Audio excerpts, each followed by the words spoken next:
Enfin, il est là, l'écran GoPro annoncé en septembre 2019. Il arrive sur le marché en septembre 2020. C'est Julien pour checkmyrides.fr. Restez avec moi pendant quelques minutes et je vais vous expliquer à quoi sert cet écran. Alors, si tous ces produits ont été annoncés en même temps que la gamme Hero 8 Black, GoPro avait annoncé quand même une disponibilité quelques mois plus tard. Par exemple, la lumière est sortie en décembre 2019. Le Media Mode, lui, était sorti à partir du mois de janvier et on le trouvait plutôt en magasin à partir du printemps. Et l'écran, il était toujours absent, en rupture de stock. Alors effectivement, 2020, ça a été une année compliquée, la crise sanitaire, la Covid-19, mais ça n'explique pas quand même comment une marque peut présenter un produit qui va presque sortir et qu'elle ne le sort pas même 3 mois, 6 mois, 9 mois après. Il a donc fallu attendre septembre 2020 pour que cet écran arrive sur le marché, ironiquement le même jour que la présentation de la Hero 9 Black, qui est la nouvelle génération de GoPro. Car oui, cet écran, ce display mode est compatible avec la Hero 8 Black, mais aussi avec la nouvelle Hero 9 Black. Les deux caméras ont un Media Mode, alors comme les deux caméras n'ont pas la même taille, le Media Mode de la Hero 8 ne sera pas le même que le Media Mode de la Hero 9. Donc si vous avez les deux caméras, il faudra acheter deux Media Mode, le Media Mode de la Hero 8 Black et le Media Mode de la Hero 9 Black, puisque les dimensions ne sont pas les mêmes. Quelques points positifs sur cet écran. Le premier, c'est que c'est un grand écran, un écran de 2 pouces. Le deuxième, c'est qu'il est très lumineux.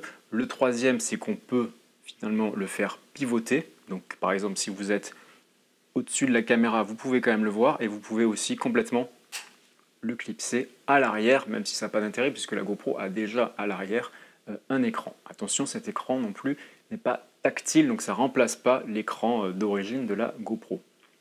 Et enfin, le dernier point intéressant, c'est que l'écran il a sa propre batterie avec une connectique USB-C pour le recharger.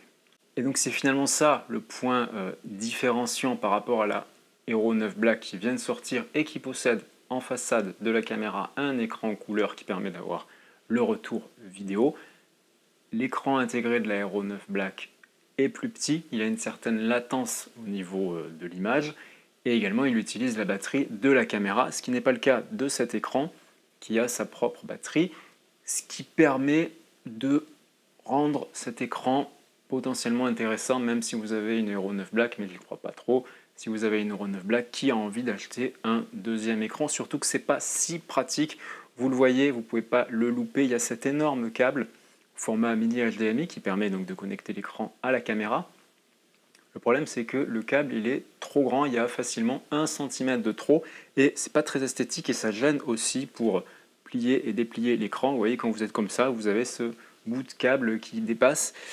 Il aurait pu être plus court, là c'est vraiment incompréhensible et peut-être que dans le temps, à force de le plier, de le déplier, il risquerait de s'abîmer. Alors on est sur une chaîne moto, effectivement moi j'utilise la caméra au casque, à la mentonnière pour une vue subjective. Le Media Mode, le Flash Mode et le Display Mode, est-ce qu'ils ont un intérêt à moto? Clairement non, vous vous en doutez. GoPro met en avant un usage vlog et c'est dans cette optique-là qu'il faut l'acheter. Moi je m'étais dit, pourquoi pas un peu diversifier mes vidéos, pas tout le temps des vidéos subjectives ou casque, de temps en temps s'arrêter, prendre la GoPro, l'enlever du casque, le mettre dans ce boîtier, il y a un petit écran de contrôle, il y a une petite lumière. Il y a une prise jack aussi si vous voulez mettre un deuxième micro externe avec notamment des récepteurs sans fil. Ça peut être intéressant. C'est dans cette optique que je l'ai acheté car oui, j'ai acheté ces produits, on ne me les a pas envoyés. Petite information, le Media Mode c'est 90 €, le Flash Mode c'est 50 €, le Display Mode c'est 90 €. Donc oui, ça commence à chiffrer quand vous achetez tous les accessoires au détail. Il n'y a pas de pack qui permet de les regrouper. Dernier point, effectivement, si j'utilise pas ce Media Mode à moto, c'est d'une part parce que la prise micro, vous pouvez continuer à utiliser l'ancien adaptateur micro au format USB-C qui est commercialisé depuis 2016, depuis la Hero 5 Black. Je l'avais acheté à cette occasion, je l'ai toujours, il fonctionne très bien donc il n'y a pas de raison de le changer. Et le deuxième, c'est que sur la Hero 8 Black, si vous voulez mettre un filtre 1D, il faut positionner un petit support, donc là c'est le support Polar Pro, qui se clipse sur le côté de la caméra. Et quand vous avez le display mode, vous ne pouvez pas mettre de filtre 1D et c'est très dommage. Moi, pour des vidéos à moto en extérieur avec pas mal de luminosité, je pense qu'un filtre 1D c'est intéressant. Dernier point négatif sur le Media Mode, voyez, quand la caméra est dans son boîtier, quand vous avez envie de changer de batterie, c'est plutôt la galère. C'était ça le point positif de la Hero 8 Black. Ce qui m'a beaucoup plu, c'est que la batterie elle est sur le côté, il suffit de tirer, de remettre, c'est très facile. Là, il va falloir tout enlever, tout sortir juste pour changer la batterie.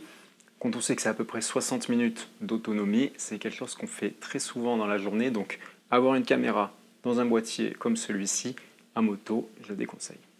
Voilà, c'était Julien pour cette petite vidéo hors série. On peut officiellement dire que la famille des modules est au complet après 1 an d'attente. Dites-moi ce que vous en pensez, mais clairement je pense que cet écran n'a pas beaucoup d'intérêt, surtout avec la nouveau Hero 9 Black. Et puis si vous voulez faire du blog, vous pouvez aussi utiliser votre smartphone et l'application mobile qui permet d'avoir un retour vidéo.